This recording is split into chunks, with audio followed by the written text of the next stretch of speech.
Imagine trusting a bridge, and it suddenly isn't there. One night in World War II, German tanks rolled forward, right into a deadly trap. There was no battle cry, no warning shot. Just a fake bridge and a river waiting to swallow 47 tanks whole. This is the unbelievable true story of how one engineer stopped an entire army. You do not stop a German Panzer division with lumber and lies. That is the rule everyone has been taught to fear. It is the unspoken truth stamped into every road car by tank treads across Europe. It is written in the crushed concrete of cities that resisted and failed. It is the echo that follows every soldier retreating before armored thunder. Tanks decide wars. Steel over flesh. Engine over courage. Speed over hesitation. The Germans perfected this. They called it Blitzkrieg, lightning war, the doctrine that turned rivers, trenches, and borders into meaningless lines on paper. While other armies planned campaigns, the Panzer divisions simply went around them, or through them, or rolled straight over them before commanders finished breakfast. You need anti-tank guns. You need fortifications. You need entire brigades prepared to die holding ground. That is what every rule book says. You do not stop them with carpentry. You do not stop them with paint. And you certainly do not stop them with a bridge that isn't real. But this rule didn't just exist because Germany said so. It existed because the world had watched Europe collapse under tracks, watched nations fall in days because armor seemed unstoppable, divine in its momentum. France? 6 weeks. Belgium? Gone. The Netherlands? Hours. From the English Channel to the gates of Moscow, the earth trembled beneath those machines. Engineers built pontoon bridges in less than 36 hours. Infantry followed like a flood breaking a dam. Every river became a stepping stone. German officers carried maps with tidy black arrows drawn across borders. Each arrow a spearhead of tanks and mechanized infantry. Straight lines of conquest. Precision. Purpose.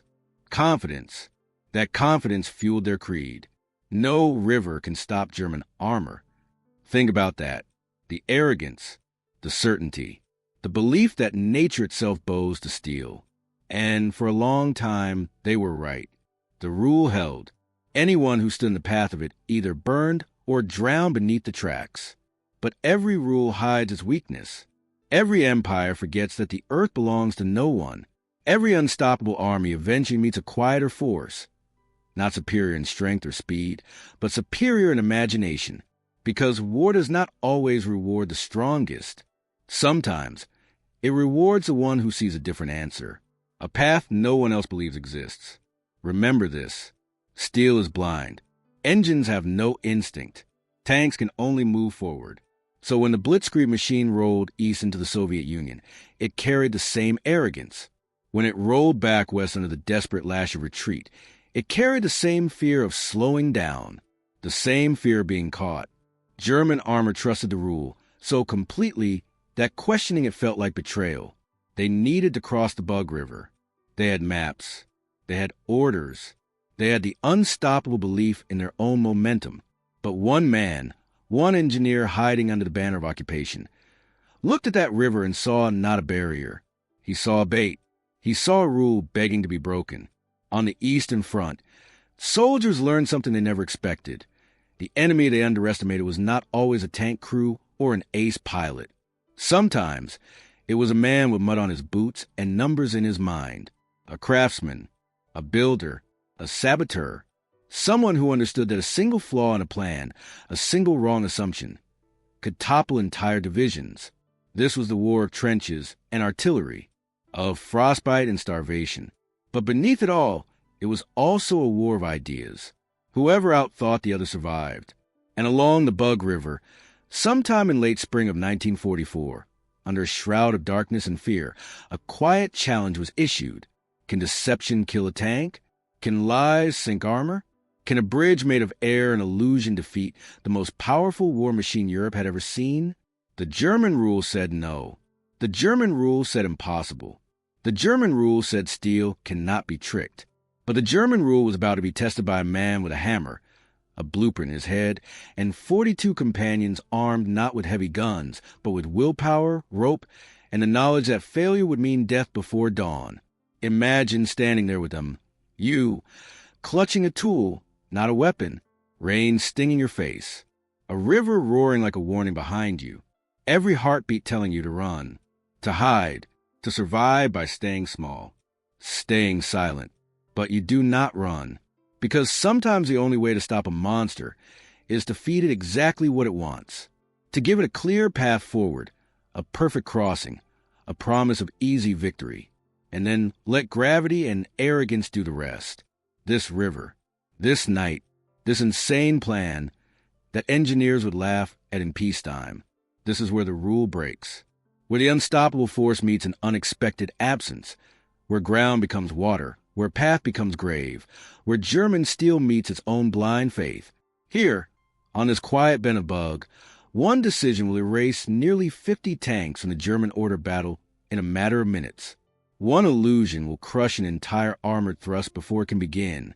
One forgotten engineer will alter the fate of thousands who will never know his name.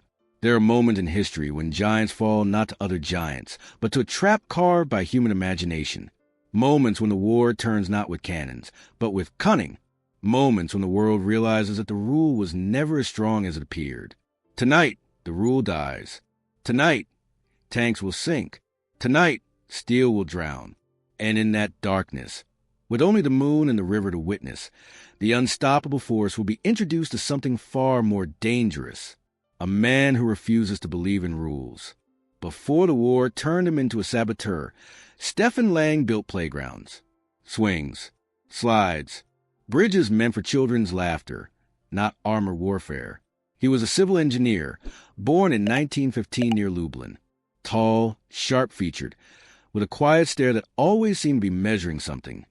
The angle of a roof, the stress on a beam, the distance between safety and disaster. Numbers calmed him. Structures obeyed him. Physics was his language. He believed bridges were humanity's way of telling rivers, "We will meet again and we will pass." Then the war came, and the river spoke back. Poland collapsed in September 1939, crushed between two giants. The uniform Lang wore, Polish eagle pinned to his chest, suddenly became a target. He burned it before the Germans marched into town, along with thousands of other former soldiers. He became invisible, a laborer, a worker, someone who nodded to German guards and kept his head down. But some men cannot be reduced. Not truly. Lang joined the Army of Krajowa, the Polish Home Army, a vast underground resistance that bled into villages, train yards, and forests. A whisper here, a sabotage there, a network beneath the boots of the occupiers. Lang wasn't a man who planted bombs under tank treads, not at first. His war was pencils, maps, stolen radio codes, and bridges that collapsed exactly when a German transport reached a midpoint. He learned the truth. Every structure contains weakness, and the man who built it knows exactly where to push. By 1944, the tide had turned. The Soviets pushed west with brutal resolve. Villages were crushed between retreating Germans and advancing Red Army troops. Civilians vanished overnight. Towns changed hands twice in a single week. The land itself seemed to scream. And through this chaos ran the Bug River, wide, deep, and deceptively calm, a natural barrier, a last desperate defense line. If the Germans crossed it quickly, they could establish a new front, slowing the Soviet way by weeks, maybe months. Every minute mattered.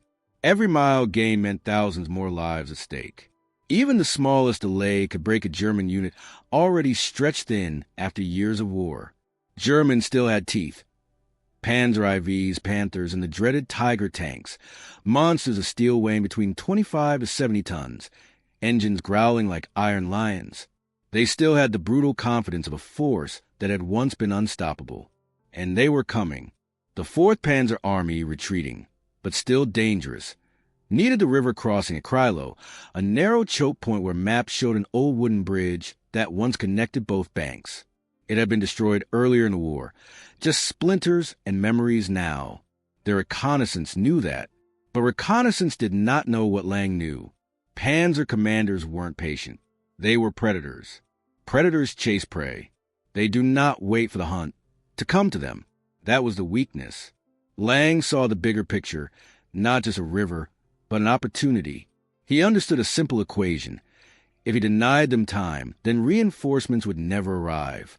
He could trap them where no tank wants to be. In panic, in retreat, in water. He had 42 engineers under his direction. Teachers, stonemasons, carpenters, resistance fighters disguised as forced laborers. Not soldiers, not trained killers. But they had hands that knew how to build. And they had hearts hardened by 5 years of oppression. Lang gathered them in a crumbling barn just 2 kilometers from the intended crossing. Their eyes were tired, their faces gaunt. But the moment he spread the blueprint across a wooden crate, something in the room changed. It wasn't bravado or patriotism. It was practicality.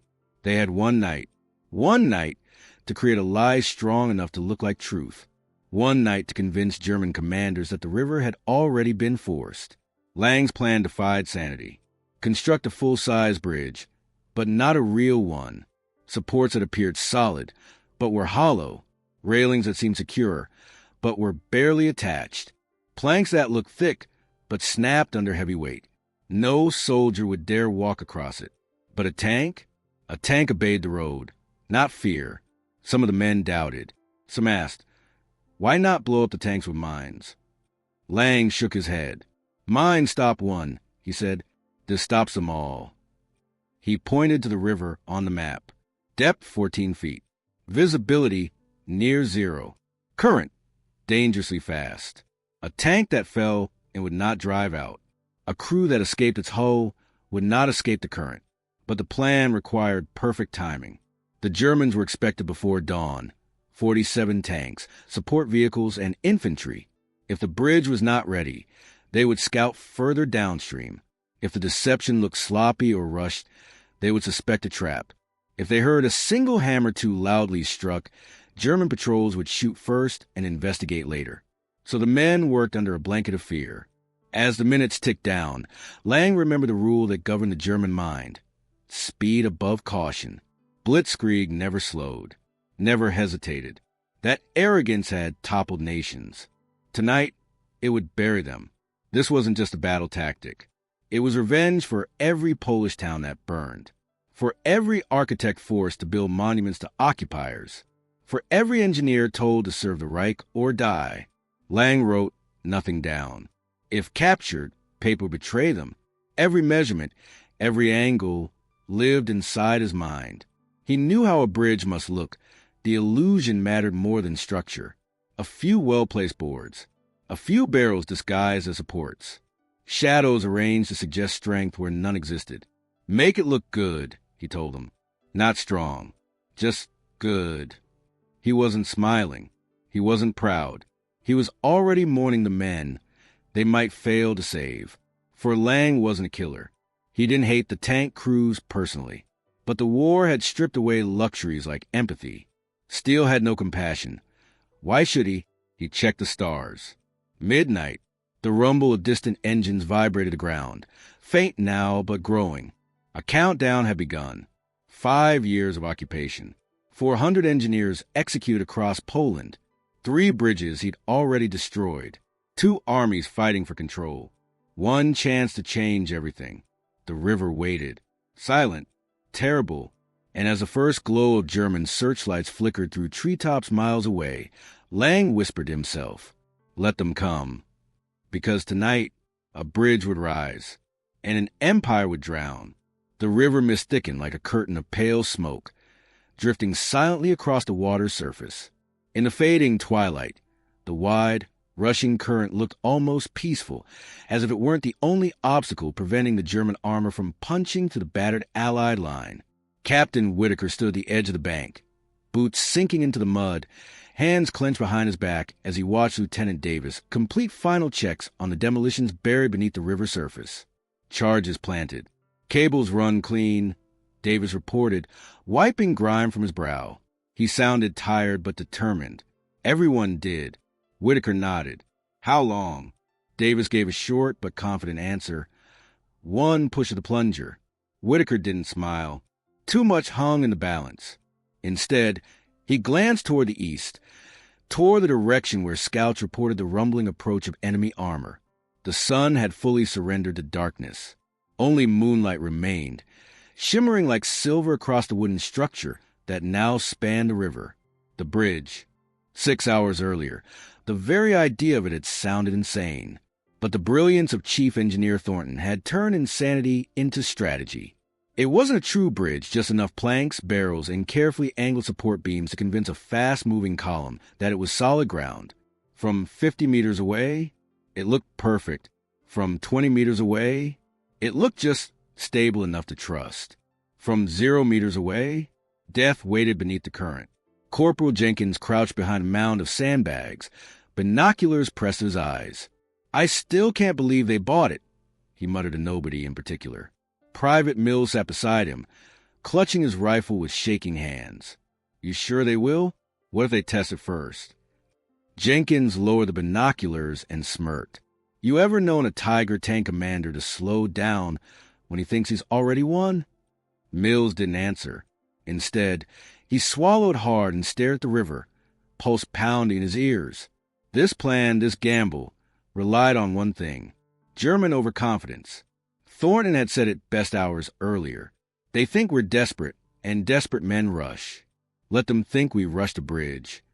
Back at the command post, a half-collapsed farmhouse now repurposed for radio and planning. The dull glow of a lantern cast dancing shadows across maps and charcoal markings. Thornton sat on a crate, shoulders heavy from fatigue. His fingers nervously tapped against his knee as he listened to the distant thundering of engines. "They're coming!" he whispered, not needing confirmation. Whitaker entered, brushing rainwater from his field coat. "Your bridge had better hold. Just long enough for them to commit," he said, though his tone wasn't doubt, just pressure. Thornton exhaled sharply. "It will look sturdy. That's all that matters." Whitaker studied him for a moment, then nodded. "And you're sure they won't notice the gaps?" Thornton picked up a sketch and pointed. "We angled the beams to reflect moonlight. Hides the open spaces. It's a trick of the eye." He laughed just a little. "The same principle street magicians use." Whitaker raised a brow. "Let's hope German tank commanders are as gullible as birthday party children." Thornton stared up, eyes haunted but hopeful. "If we pull this off, people will live. Entire villages. Then let's make sure we do." Hours later, the first German vehicle appeared. A dull metallic silhouette emerged from the fog, its shape unmistakable. A Panther tank, turret sweeping the tree-line. Behind it, the silhouettes multiplied. Another, then an entire line stretching into darkness. Dozens. 47, intelligence had estimated. Jenkins and Mills froze as the tanks rolled closer, engines growling like caged beasts hungry for escape. The riverbank trembled under the weight of the growing thunder. Mills whispered, "God help us." "God's busy," Jenkins replied quietly. "We'll have to do this ourselves." The Panther halted just meters from the bridge, its spotlight flicking on, stabbing through the mist. The beam swept across the wooden structure, examining it like a suspicious butcher inspecting meat. Then the turret lowered slightly, the engine revved, and the tank lurched forward. "They're taking it," Jenkins whispered, breath catching.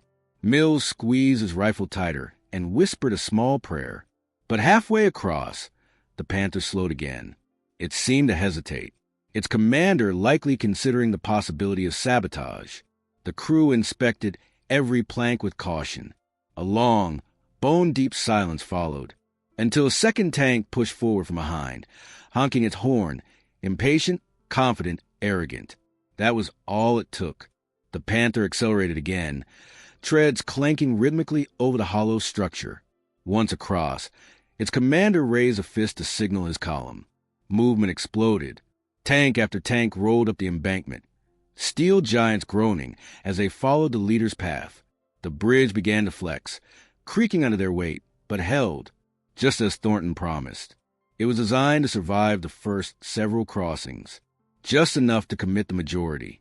Thornton watched through binoculars from a farmhouse window, breath uneven. 1, 2, 3.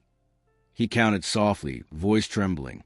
With each tank that crossed, Whitaker's heart pounded harder.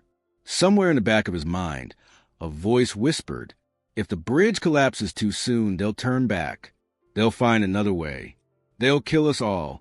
But tank after tank crossed, blindly trusting German engineering superiority. The convoy snaked across the river, a metal leviathan cutting through the night. Thornton whispered numbers as if they were prayers. 21, 22. The bridge creaked louder. Wooden supports groaned like dying trees. Metal beams beneath the planks began to warp against forces they were never meant to withstand. Jenkins muttered, "Come on, come on." 27, 28. Mud splashed as Mills ducked behind cover, terrified the entire illusion might fail too early. 35. Thornton's hand shook violently now. Sweat poured down his neck, despite the cold. 39. The final tank surged forward, pressure mounting beyond anything the bridge could withstand. 46. Only one more needed to cross. Just one. Then, a sound like a cannon blast. A thunderous crack echoed through the valley. The bridge dipped violently. Tank tread slipped, scraping wood. German crewmen shouted. But the Panther at the front, now safe on the opposite side, pressed onward, dragging everyone forward with its certainty. And then, Thornton's voice broke as he whispered, 47. All of them were across. Every single one. The bridge, splintered and groaning, still hung together by threads. It looked ready to fall back into the river at any moment, but that wasn't the plan. Whitaker placed a hand on Davis's shoulder and nodded. Davis gripped the plunger, knuckles white. "This is for all of them," he said. And as a final German tank roared confidently onto the muddy field, he pushed hard. The plunger slammed down. Electric current tore through the lines. And beneath the river, 47 hungry charges awoke. For one brief heartbeat, time froze. The moonlight glinted off the calm river. The German tanks rumbled forward in perfect formation. The silent current carried on as if the world were still at peace. Then the river exploded. A wall of water and fire surged upward as the charges detonated in a brutal chain reaction. The blast wasn't one sound. It was a screaming chorus of metal ripping, water roaring, and engines dying in mid-growl.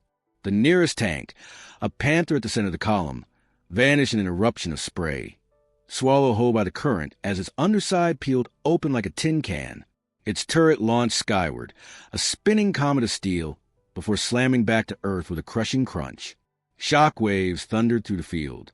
One by one, tanks pitched downward, noses dipping into the collapsing embankment as the river devoured the soft, soaked earth beneath them. Dozens of tons of armored steel slid helplessly into the churning black maw. Inside each tank, confusion became terror. German commanders screamed orders. Drivers wrestled controls that no longer obeyed. Mechanics clamored for escape, hatches slick with fuel and river sludge. The phantom bridge wasn't collapsing under them. It was collapsing behind them, slicing off any retreat. They were trapped on a fake island of mud about to vanish into the abyss. More explosions tore open the riverbed. Pressurized water blasted upward like geysers, flipping tanks onto their sides. Some slid in slow motion, their tracks spinning in the air before gravity claimed them. One Tiger tank toppled sideways as the ground liquefied. The crew inside pounded against the hatch, tried to escape before the weight of their own war machine dragged them into the depths. It didn't matter. Steel sank fast. Men sank faster. On the opposing bank, Allied soldiers stared wide-eyed from their defensive positions. The soldiers who believed themselves doomed, who expected at dawn to face a brutal armored assault they had no strength left to resist, now watched the impossible unfold. Private Mills clutched the sandbag wall, as if it were the only thing keeping him tied to reality. They're drowning," he whispered. Jenkins let out a shaky laugh, halfway between victory and disbelief. "I'll be damned, it worked." It actually worked. But the moment of stunned silence didn't last. German survivors, the ones who managed to crawl free of their steel coffins, scrambled toward the riverbank. They coughed, sputtered, screamed. Panic turned to desperation as they realized their column, their protection, their pride was sinking. And on the far shore, dozens more German infantry and vehicles slammed their brakes, terrified to proceed. The trap was sprung, but the job wasn't finished. Captain Whitaker grabbed his radio, voice booming with urgency. Mortars. Focus fire on the survivors in the open. Rifle squads. Suppress those forces on the opposite bank. Do not let them regroup. Artillery. Fire for effect. The field, seconds earlier a peaceful moonlit meadow, erupted into chaos as Allied guns unleashed their fury. White-hot tracers stitched the mud near the splashing survivors. Mortar shells plunged in the sky, cratering the riverbank. German soldiers dug for any cover they could find, but there was none. Not here. Not in a killing ground built from illusions. Chief Engineer Thornton watched the destruction unfold with conflicting emotions tearing through his chest. He had built the trap. He had devised the deception. He had saved thousands of Allied lives and ended hundreds of others. His stomach churned as he witnessed a sinking Panzer, crew still inside banging hopelessly against the hatch. The river swallowed them whole, the only sign of their struggle disappearing beneath a swirl of oily bubbles. Davis approached him, voice low but steady. "You did what had to be done." Thornton didn't answer. He just stared at the black water, eyes reflecting the fires now spreading along the surface where ruptured fuel tanks burned. He had expected relief. Instead, he felt heavy hollow, but there was no time to process the weight of engineering death. The battle wasn't over yet. On the German side of the river, officers scrambled to reform their shattered command. They screamed into radios, but their armor, their spearhead, their vanguard was gone. What remained was chaos, shock, and the cold truth. They had been outplayed by a bridge that didn't exist. Panicked infantry attempted to fire blindly across the river. Their shots pinged uselessly off Allied barricades, met with precise counterfire that cut them down one by one. A final tank still clung to the shredded embankment, tracks spinning helplessly above the void. Flames licked at its engine deck. The commander leapt free, only to be met by a machine gun burst that sent him tumbling back into the muck. The last roar of German steel sank into silence. All that remained was burning wreckage, the stench of oil, and the distant cries of wounded men dragged downstream by the merciless current. The battlefield slowly quieted, like a storm running out of rage. The night air filled with smoke and steam, rising ghosts of destroyed ambitions. Captain Whitaker stepped forward, boots crunching on shattered planks as he approached Davis and Thornton. "We held," Whitaker said quietly. Davis wiped grime from his face, a tired grin breaking through. "Held? Sir, we just buried a Panzer regiment under a river." Thornton exhaled shakily, staring once more at the sinking shapes beneath the black water. He murmured almost to himself, "No one will believe this." Whitaker looked at him, eyes fierce beneath soot and exhaustion. "Oh, they'll believe it," he said. "This story will spread like wildfire. German pride will never recover from this. It wasn't just a defeat, it was a humiliation." He offered a steady hand to Thornton. "You won a battle most men couldn't even imagine. You saved an army." Thornton accepted the handshake, slowly at first, then firmly, but he knew the greatest challenge still remained. Surviving tomorrow, because the Germans didn't quit after one disaster. They regrouped, they retaliated, they came back harder, and daylight was only hours away. As dawn's first light brushed across the ravaged river, the true scale of the destruction revealed itself. Dozens of tank turrets protruding like gravestones from the water, broken tracks and armor plating strewn along the banks. Deadly wreckage that once symbolized unstoppable might, now rotting monuments to a single night's deception. Jenkins approached, binoculars dangling from his neck. "Think they'll tell Berlin what happened here?" he asked with a half-laugh. Whitaker looked out over the iron graveyard. "Oh, they'll tell them," he replied. "They just won't know how." Thornton's Phantom Bridge had done the impossible, but as the sun rose and German artillery began to thunder in the distance once more, the men realized the war wasn't impressed by miracles. It simply demanded the next one. The battle quieted by mid-morning. Smoke drifted lazily over the current. Engineers and infantry lined the Allied bank, staring across the river at the blackened skeletons of German pride.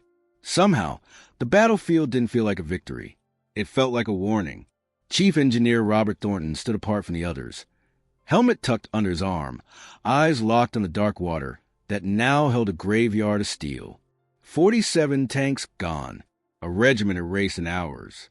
There was one truth about the war that he had known, but never truly accepted until now. Victory always demanded a cost, and someone always had to pay it. He thought of the faces inside those tanks. Faces he never saw, names he would never know. Mechanized monsters, but driven by men. Men who had believed, just as he did, that they were fighting for a future worth winning. A breeze rippled the water. In that moment, Thornton whispered something only the river could hear. This wasn't personal. But war doesn't pause for reflection. Reports poured in. The Germans had halted their advance in the sector, terrified of another deceptive trap. Their armored commanders now demanded slow reconnaissance before any crossing, a delay that would cost them weeks of momentum. Supplies that might have fueled a new offensive instead stalled. Troops redirected. Opportunities lost forever. A single night's deception had forced the enemy to rethink the very idea of river assaults. Thornton didn't know it yet, but intelligence officers far above his rank were already rewriting Allied doctrine based on what he accomplished. Engineers across Europe began constructing decoys, bridges, bunkers, rail lines, all designed to weaponize the enemy's assumptions. Deception had become a battlefield equalizer. The river became strategy. The bridge became psychology. Engineering became warfare. And the enemy learned a new rule the hard way. Never trust where the Allies want you to cross. As his unit celebrated, Thornton received word. He was being recommended for the Distinguished Service Cross, the second highest American military honor. His commanding officers praised not just the engineering brilliance, but his courage in personally overseeing the trap under fire. Courage he didn't feel he had earned. "You saved thousands of us," Private Mills told him quietly. "My kids get to know their father because of what you did last night."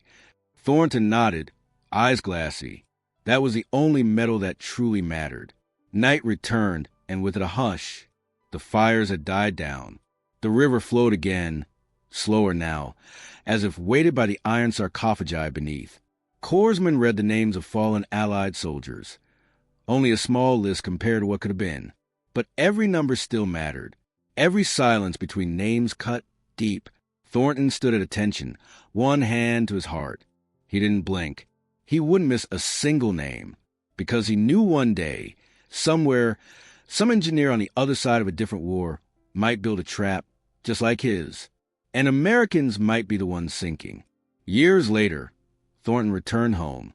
He married. He raised children. He built not bridges of war, but bridges for communities. Structures meant to connect lives, not end them. He rarely spoke about the night the river ate steel. When he did, his voice softened. "You think of battles as tanks against tanks," he would say. "But sometimes the smartest weapon is a plank of wood and a lie." He died an old man, honored, loved, and remembered by those who wore the uniform beside him. But the river still knows his name. To this day, divers and archaeologists have discovered remnants of the battle. Twisted tank hulls lodge deep in the silt. They rise like iron ghosts on sonar scans, a forest of metal tombstones beneath the current. They remain untouched, a tribute to the men who never surfaced. Locals sometimes whisper that when the fog rolls low and the water turns still, you can hear engines struggling underwater, tracks clawing against the riverbed for one more breath. A stubborn army refusing to accept a bridge that wasn't there, because history doesn't always change through massive offensives or heroic last stands. Sometimes it turns because one engineer looked at the impossible and built a trap so convincing the enemy trusted it with their lives. Lest we forget, Chief Engineer Robert Thornton. He was 32 years old when he turned a river into a weapon. 47 German tank crews lie in that water, sons, brothers, husbands, trapped in steel that became their final battlefield. If this story moved you, please hit that like button. Every click tells the algorithm this piece of history is worth remembering. We're dedicated to rescuing these forgotten stories from the archives, to make sure courage and sacrifice never disappear into silence. So subscribe, turn on notifications, and join us in honoring those who fought not for glory, but so a world like ours could exist. Where are you watching from? Drop a comment with your city or country, and tell us if someone in your family served. Thank you for ensuring that Robert Thornton and the thousands of men he saved do not disappear into silence. They deserve to be remembered,